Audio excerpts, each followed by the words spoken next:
ڈال دیے, مرنے کے بعد بچے بالکل روڈ پہ نہ آ جائیں, بس باقی کیا کرو, کھاؤ کھلاؤ.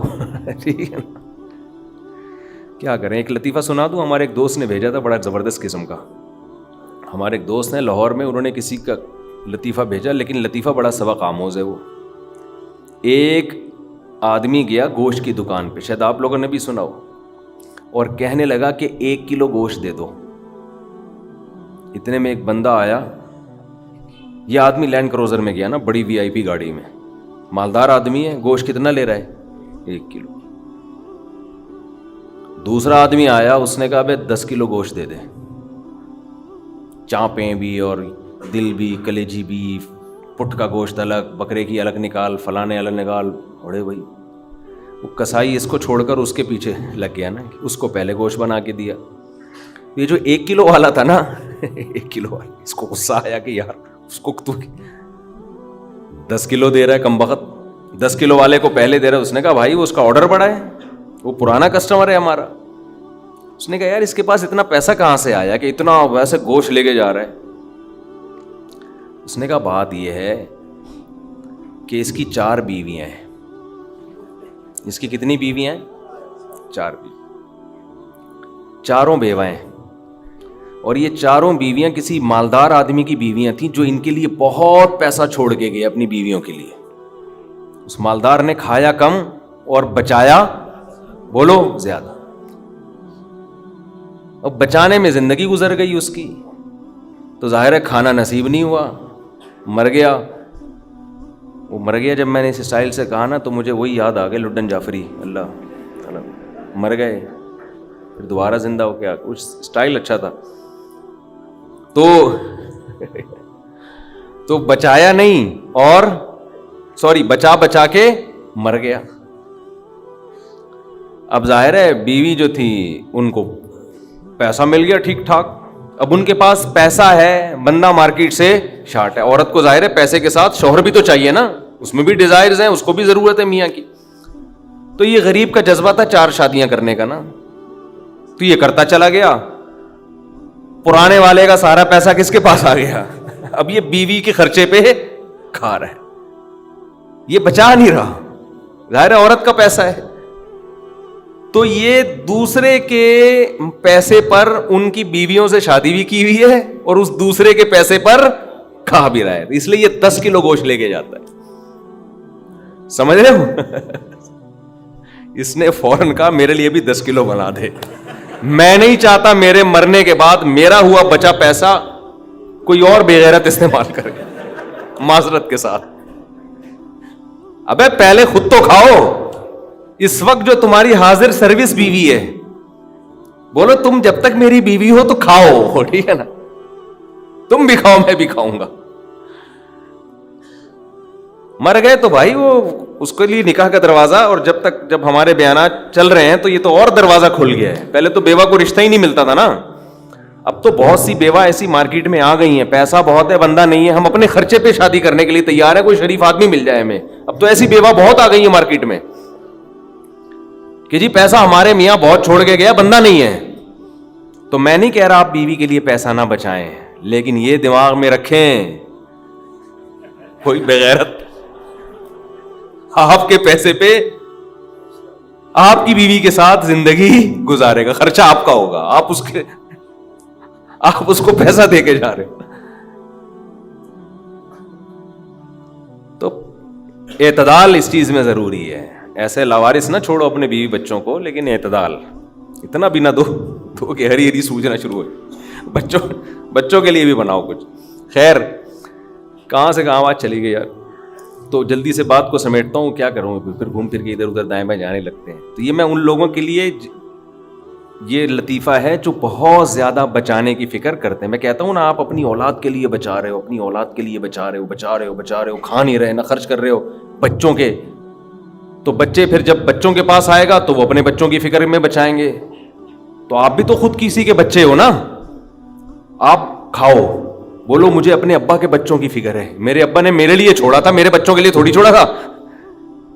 اور اگر آپ کے ابا نے آپ کے کے بجائے آپ کے بچوں کے لیے چھوڑا تھا تو آپ کے ابا تو بڑے بیوقوف تھے, کیونکہ بچوں کے لیے بھی اس لیے چھوڑا کہ وہ اپنے بچوں کے لیے چھوڑیں, پھر تو کھائے گا کون پھر اس کو بیٹھ کے. بات یہ کہ اللہ پہ اعتماد اور توکل بالکل ختم. یہ بھول گئے ہیں کہ جب انسان دنیا میں آتا ہے تو صرف پیٹ نہیں لے کے آتا, 2 ٹانگیں 2 ہاتھ کمانے کے لیے لے کے بھی آتا ہے.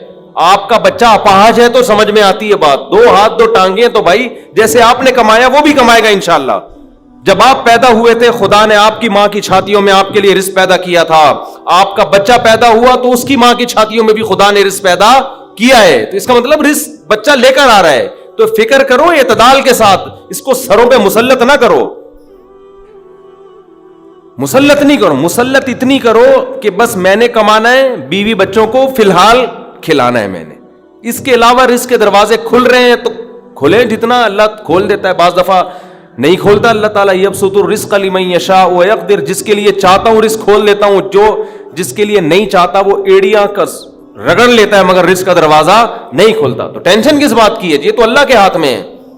آپ نے کوشش کرنی ہے, نتیجہ آپ کے ہاتھ میں نہیں ہے.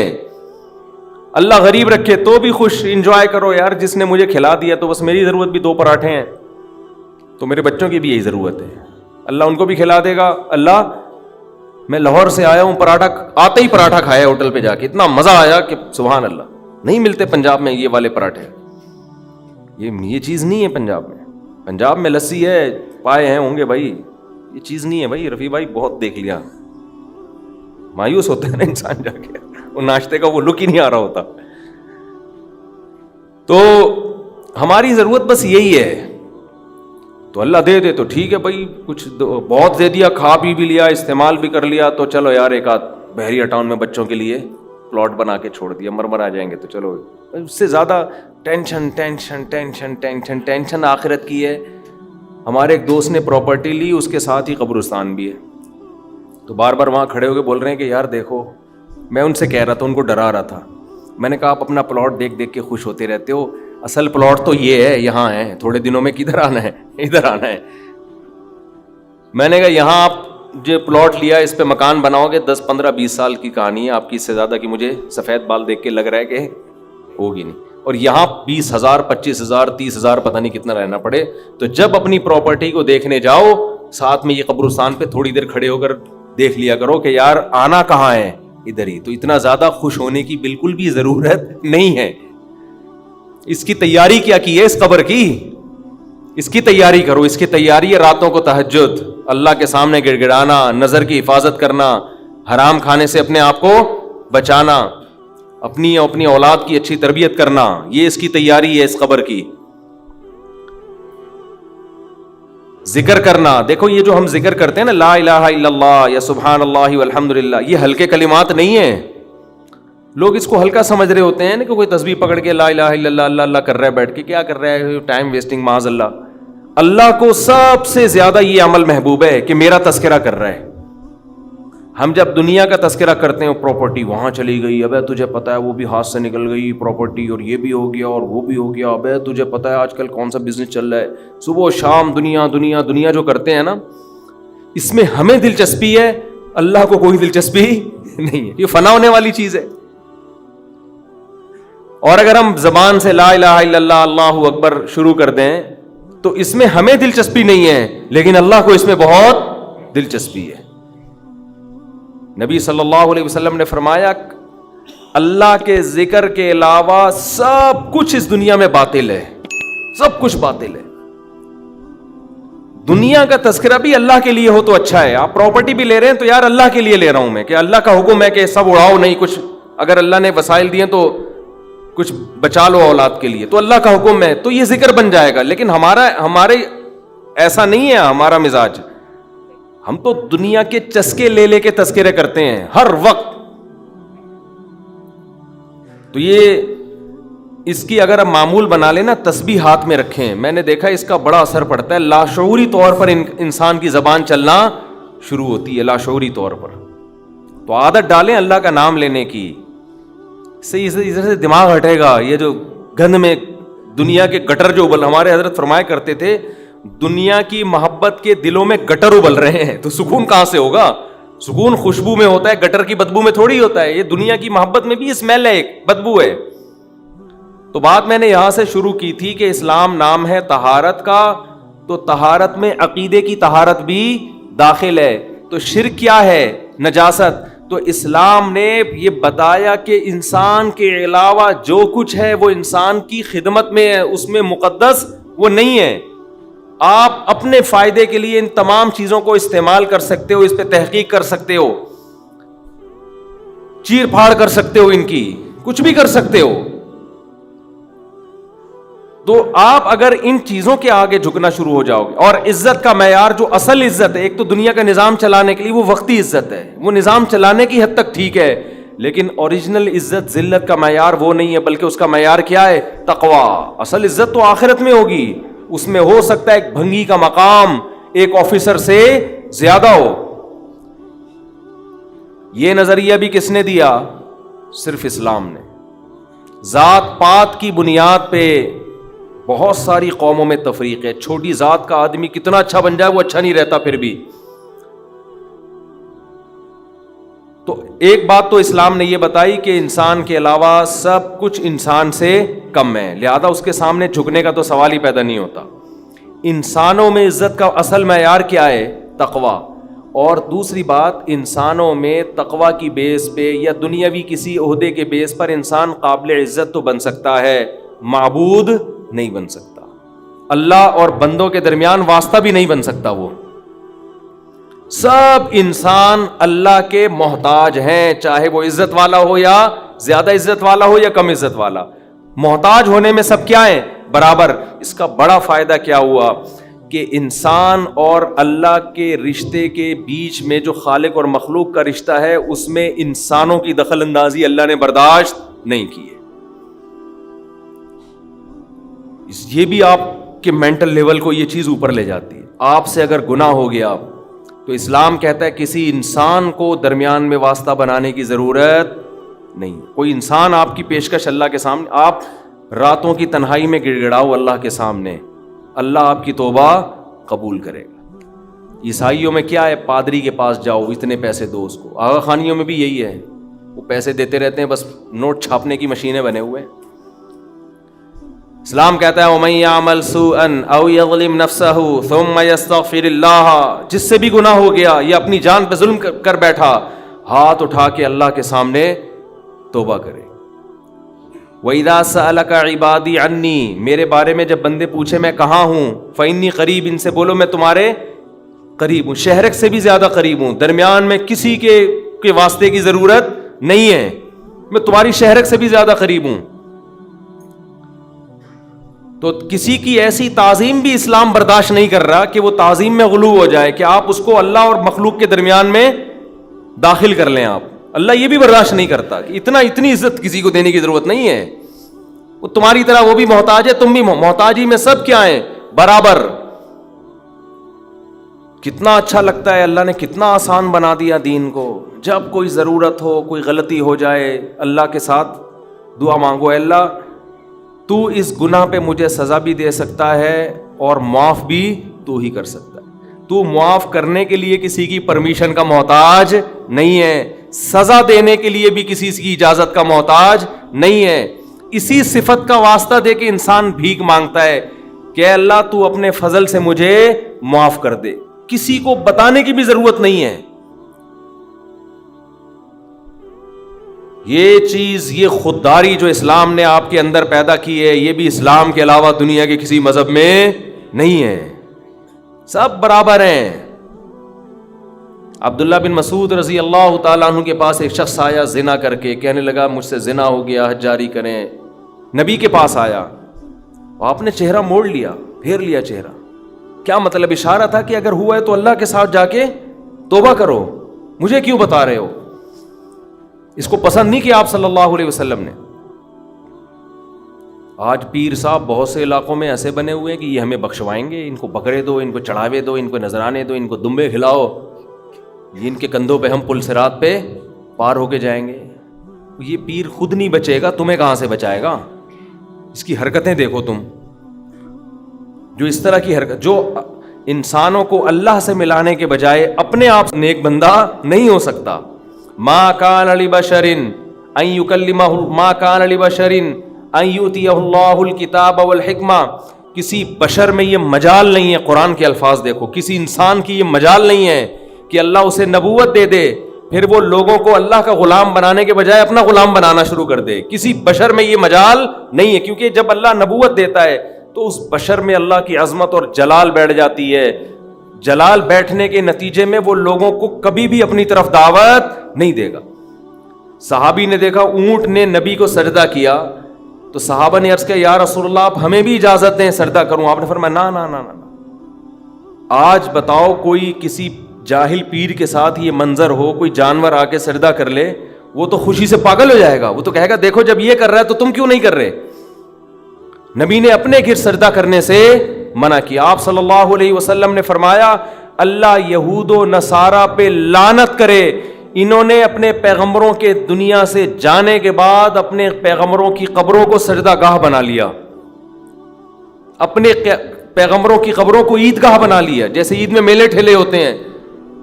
اسی وجہ سے پیغمبر صلی اللہ علیہ وسلم کی قبر پہ میلے ٹھیلے رش لگا کے بیٹھنا اس کی اجازت نہیں ہے. بس صلاۃ و سلام پڑھیں اور وہاں سے نکل جائیں. کیسی حفاظت کی. دنیا میں سب سے افضل انسان, جس سے افضل اس کائنات میں کوئی پیدا ہوا ہی نہیں, وہ محمد صلی اللہ علیہ وسلم ہے.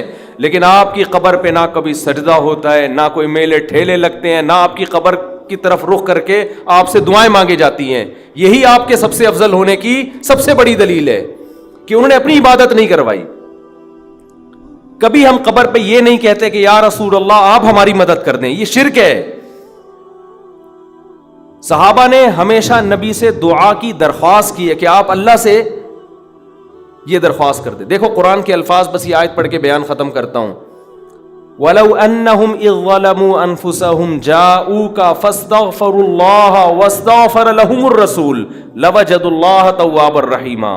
پیغمبر کی پوزیشن کو واضح کیا قرآن نے کہ اگر ان سے اپنی جان پہ ظلم ہو, گناہ کر بیٹھیں, تو اگر یہ اللہ سے توبہ کریں گے یا آپ کے پاس آئیں گے اور آپ بھی اللہ سے ان کے لیے توبہ کریں گے تو یہ اللہ کو غفور اور رحیم پائیں گے. کیا مطلب؟ یہ نہیں کہا کہ نبی کو غفور رحیم پائیں گے, نہ یہ گناہ معاف کرنا یہ نبی کا وظیفہ نہیں ہے. نبی کے پاس اگر آپ جائیں گے تو اس لیے کہ یا رسول اللہ آپ اللہ کے نیک بندے, آپ اللہ سے ہمارے لیے دعا کریں. ہم بھی کر رہے ہیں, آپ بھی کریں دعا. تو نبی کے لیے جب آیا تو وَاسْتَغْفَرُوا الرَّسُولَ نہیں ہے کہ رسول سے استغفار کریں, نہ رسول بھی کس سے استغفار کریں گے؟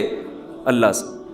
علماء کہتے ہیں درود شریف جو ہم پڑھتے ہیں نا, اللہم صلی علی محمد, اے اللہ محمد صلی اللہ علیہ وسلم پر رحمتیں بھیج, اس درود میں عقیدہ توحید اور زیادہ راسخ ہو جاتا ہے کہ ہمیں یہ سکھایا گیا ہے کہ جیسے ہم اللہ کی رحمت کے محتاج, پیغمبر صلی اللہ علیہ وسلم بھی اللہ کی رحمت کے محتاج ہیں. ہاں ہمارے درود کے محتاج اگرچہ نہیں ہیں, ہمیں جو حکم دیا جاتا ہے وہ اس لیے تاکہ ہم بھی سمجھ جائیں, لیکن ہمیں حکم دیا کہ اللہ سے دعا مانگو کہ آپ پر خصوصی رحمتیں نازل فرمائے. اس سے پتہ چلتا ہے کہ نبی بھی کس کے محتاج ہیں؟ اللہ کی رحمت کے محتاج. ہمیں دعا کا حکم دیا گیا اور ظاہر ہے اسی لیے دیا گیا کہ یہ دعا اللہ قبول کرے گا اور اپنے نبی پر رحمتیں بھیجے گا. تبھی نبی نے فرمایا جو مجھ پر میرے لیے رحمت کی دعا کرتا ہے اللہ اس پہ 10 رحمتیں بھیجتے ہیں. اس سے پتہ چلا کہ نبی بھی یہ چاہتے تھے کہ مجھ سے نہ مانگا جائے بلکہ میرے لیے کس سے مانگا جائے؟ اللہ سے. میں نے جو کہا ہماری دعا کے محتاج نہیں, مطلب یہ ہے کہ ہم اگر دعا نہیں مانگیں گے تو اس خوش فہمی میں نہ رہے کہ اللہ کی رحمت نبی پہ نہیں ہوگی, تو پھر بھی ہوگی. لیکن ہمیں دعا مانگنے کا حکم اس لیے دیا گیا تاکہ یہ کانسیپٹ اچھی طرح ہمارے دماغ میں بیٹھ جائے کہ ہم نے بھی نبی سے نہیں مانگنا بلکہ نبی کے لیے بھی کس سے مانگنا ہے؟ اللہ سے مانگنا ہے. اور نبی اس پہ خوش ہو رہے ہیں کہ میرے لیے کس سے مانگا کرو؟ اللہ سے. خوشخبریاں دے رہے ہیں کہ تم میرے لیے اللہ سے مانگو گے. دیکھو جس میں تواضع ہوتی ہے وہ آپ کو دعا کے لیے کہے گا, جس میں تکبر ہوتا ہے وہ کبھی آپ کو کہے گا دعا کے لیے؟ وہ کہے گا یار میرے لیے دعا کرو کہ اللہ میری حاجت پوری کر دے. وہ نہیں کہے گا, وہ کہے گا تو کون ہوتا ہے میرے لیے دعا کرنے والا؟ میرا خود اللہ سے اتنے تعلقات ہیں, میں خود ہی کہہ دوں گا. لیکن جو چاہتا ہے کہ مجھ پر اللہ کی رحمت ہو وہ ہر ایک سے کہہ رہا ہوتا ہے بھائی میں خود تو مانگ رہا ہوں, شاید اللہ آپ کی سن لے, آپ بھی اللہ سے میرے لیے دعا مانگیں. تو یہ اس کی علامت ہے, یہ اپنے آپ کو اللہ کی رحمت کا, دعا کا بہت زیادہ محتاج سمجھتا ہے. ہمارے نبی سب پیغمبروں کے سردار, لیکن تواضع کتنی, امت کو ترغیب دے رہے ہیں کہ میرے لیے اللہ سے کیا مانگا کرو, دعا مانگا کرو. اور ترغیب دی کہ جو میرے لیے ایک دفعہ رحمت کی دعا مانگے گا اللہ اس کو خوشخبری دے رہا ہے کہ اللہ اس پہ 10 رحمتیں نازل کرے. اور فرمایا جمعے کے دن مجھ پہ زیادہ درود بھیجا کرو. کیا مطلب, درود بھیجنا کیا ہے, نبی کے لیے اللہ سے دعا مانگنا. تو اسلام نے شرک کی بنیادوں کو جڑ سے اکھاڑ دیا کہ نہیں اکھاڑ دیا؟ اس کے بعد بھی کوئی اگر یا رسول اللہ مدد کہتا ہے, یا رسول اللہ انظر حالنا واسمع قالنا, اور نبی سے دعائیں مانگتا ہے, تو آپ سوچو وہ 180 ڈگری کے زاویے پر چل رہا ہے اسلام کی تعلیمات سے. اسلام ادھر اور وہ بالکل اس کے اگینسٹ. بار بار حکم دے رہا ہے اسلام کے نبی کے لیے دعا مانگو, کس سے؟ اللہ سے. خصوصی رحمتوں کی دعا مانگو نبی کے لیے. اور نبی نے یہ بھی فرمایا کہ اذان کے بعد میرے لیے مقام محمود کی دعا مانگو اللہ سے. ایک مقام ہے جو ایک ہی شخص کو ملے گا اس کائنات میں. نبی نے فرمایا مجھے امید ہے شاید مجھے مل جائے, تو اللہ سے دعا مانگا کرو. وَبَعَثْهُ مَقَامًا مَحْمُودًا الَّذِي وَعَدتَّ. تو نبی ہمیں دعائیں سکھا کے گئے کہ میرے لیے بھی قیامت تک دعا مانگتے رہو. کیسی عقیدہ مضبوط کیا ہے کہ بھائی محتاج ہی میں سب کس کے برابر ہیں, سب ایکول ہیں, سب اللہ کے محتاج. تو اللہ تعالی ہمیں شرک کی نجاست سے, گندگی سے توبہ نصیب فرمائے, اور ہماری ناک کے جو سینسر ہیں نا ان کو اللہ ایکٹیو کر دے کہ ہمیں شرک میں اسمیل محسوس ہونا شروع ہو جائے. ابھی وہ ڈیمیج ہو چکے ہیں قبروں پہ سردے دیکھ دیکھ کے اور شرک کر کر کے اور بت پرستی دیکھ دیکھ کے. جب آپ توحید کے, میں جب برما فرسٹ ٹائم گیا منمار, میں نے پہلی مرتبہ کسی بت کے سامنے کسی انسان کو زندہ بیٹھے ہوئے, یوٹیوب میں تو دیکھا تھا, سچی مچی کا پہلی مرتبہ دیکھا. میری جو کیفیت ہوئی ہے نا وہ ناقابل بیان ہے. میں نے فرسٹ ٹائم یہ منظر دیکھا. ایسے مورتیاں بنی ہوئی ہیں, وحشت ان کی شکلوں سے عجیب وحشت ہو رہی, اور ایک انسان ان کے سامنے بیٹھا ہوا ہے. ایسے میری آنکھوں سے لاشعوری طور پر آنسو نکلنا شروع ہو گئے. میں نے کہا اللہ تیرا کتنا فضل ہے, تو نے ہمیں توحید پرست بنایا. مجھے فجر کی نماز یاد آئی کہ فجر میں کیسے ہم اللہ کے سامنے ہاتھ باندھ کے تلاوت کر رہے ہوتے ہیں, الحمدللہ رب العالمین, تمام تعریفیں اس اللہ کے لیے جو تمام جہانوں کا پالنے والا, بڑا مہربان, نہایت رحم. کیسے پیارے سلیکٹڈ الفاظ ہیں, اس سے خوبصورت الفاظ ہو نہیں سکتے. اور آپ انسان ہو کہ یار اس کے سامنے کیوں بیٹھے ہوئے ہو, یہ کیا لگتا ہے تمہارا؟ تو وہ ہمارے میزبان جا رہے تھے, میری آنکھوں سے مسلسل, وہ بھی حیران. میں نے کہا میں نے پہلی دفعہ کسی انسان کو اتنا گرا ہوا دیکھا ہے, اتنا گرا ہوا.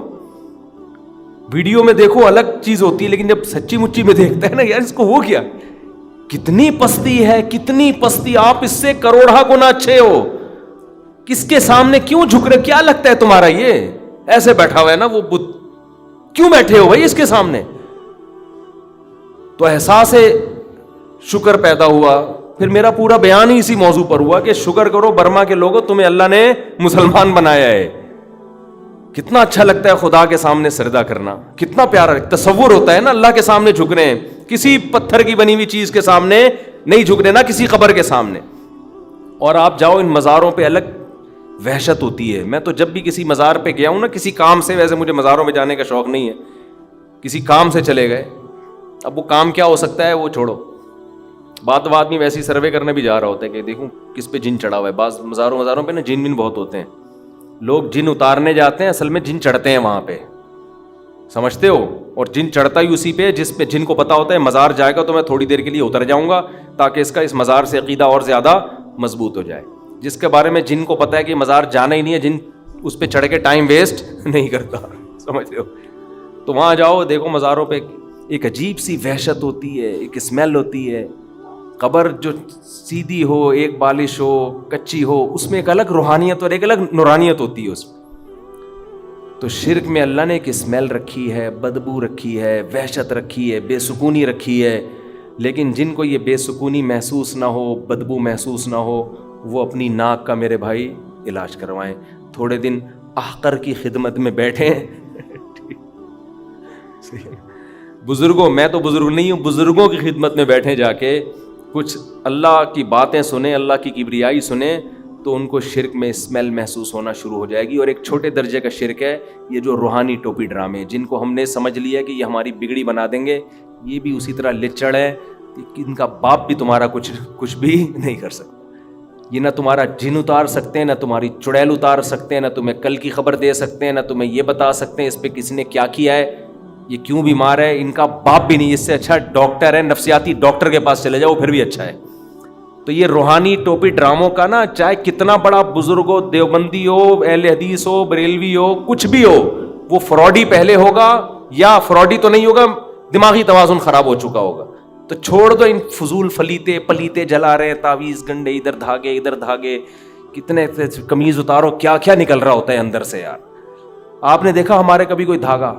اللہ کا فضل ہے, اللہ نظر بد سے بچائے, ہمارے 14 بچے پل پل کے بڑے ہو رہے ہیں ماشاءاللہ, کھا بھی رہے ہیں, پی بھی رہے ہیں, اسکول بھی جا رہے ہیں, مدرسے بھی جا رہے ہیں. آج تک کسی کے گلے میں کوئی دھاگا نہیں لٹکایا. بہت لوگوں نے کہا یہ بیماری ہو گئی, اس کو دھاگا, میں نے کہا دھاگے واگے ہمیں نہیں اچھے لگتے, جاؤ, ہمیں بھی اس میں شرک کی اسمیل آتی ہے. جائز ناجائز کی بحث میں پڑھتا ہی نہیں ہوں, یہ کام مزیدار نہیں ہے, کام مزیدار نہیں. اللہ سے دعا مانگو, ہمارے بچے بیمار ہوئے, ہم نے دعا مانگی اللہ سے, اللہ نے ٹھیک ہو گئے.